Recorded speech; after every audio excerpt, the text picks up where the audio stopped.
What's some lessons that you might pull out, from what's gone well and maybe what hasn't gone as well that you think can be applied in other parts of global health, or maybe this model could be adapted or replicated to address other issues? This model's very new and it's quite unique, and we are dealing with what is probably the most valuable part of the pharmaceutical industry, and that's its intellectual property.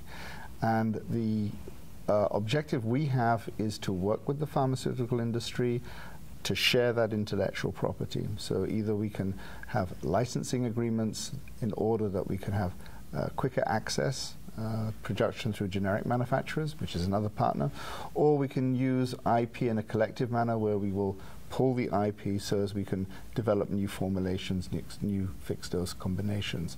And I think the key to all of that again is working out where the common need is between the various partners, which will be pharmaceutical industry, both generic and originator, civil society, and also the government agencies that we work with.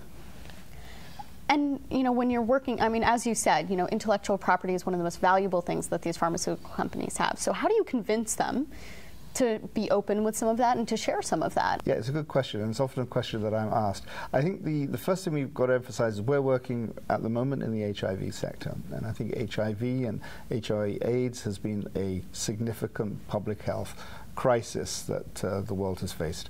And I think the industry has responded to that and understands that there is a specific role to play in that. We also have a business model which can be attractive to the industry. We have systems of rewards in it through various royalty payments as well. And we also engage, for example, in setting up initiatives like our pediatric initiatives where the industry are fully engaged as a partner. Now, we're in HIV, we may wish to go into other areas, for example TB, where also the market isn't working particularly well. And I think that's where a model like ours is particularly helpful, trying to address where the market has certain deficiencies. And as I said at an IFPMA council meeting, I think it was just in the summer, that what we're looking at is trying to adapt to the business model, not change the business model, not challenge the business model, but adapt it to those situations in which adaptation is needed.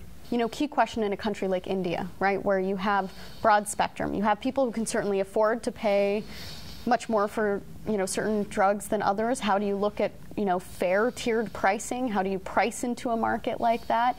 Do you market the products differently to different groups? What are you hearing from some of the people you're working with? We've actually addressed that problem ourselves. We actually have a recent agreement that we have in HIV where we created segmentation of the market and a series of tiered royalties. So our sub-licensees, essentially generic manufacturers, they are providing the public sector, and then we have a situation of tiered royalties where the royalty payments to the originators differ according to the GDP standards of the various countries. So there are models that we can start looking at. I think we're one of the first that have done that, and I think that's what people should look at. I think that often pharmaceutical companies are hesitant to talk about tiered pricing. It's something that, I don't know if you've found that. I've found when I've asked the question, people are often not so willing to talk about it. Why do you think that is? Why do you think it sort of presents such a challenge, or it's something that they don't really want to discuss? Well, just to be clear, what I was talking about is tiered royalties, right, which is different than tiered pricing. But I think any form of putting in a tiered according to GDP is a natural way forward. No, I think it creates a lot of challenges. It's not something that maybe industry has been used to. Having said that, in reality, it does happen. Companies will be charging different prices in different countries. I think the real question is, how do you make that a more sustainable form of a business model, and even how do you address the issue within countries where you'll have like different layers of wealth, particularly in countries where there is no concept or no existence at the moment of solidarity payments or public health system.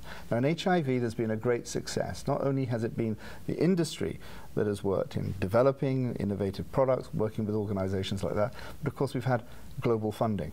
It's been terrific response.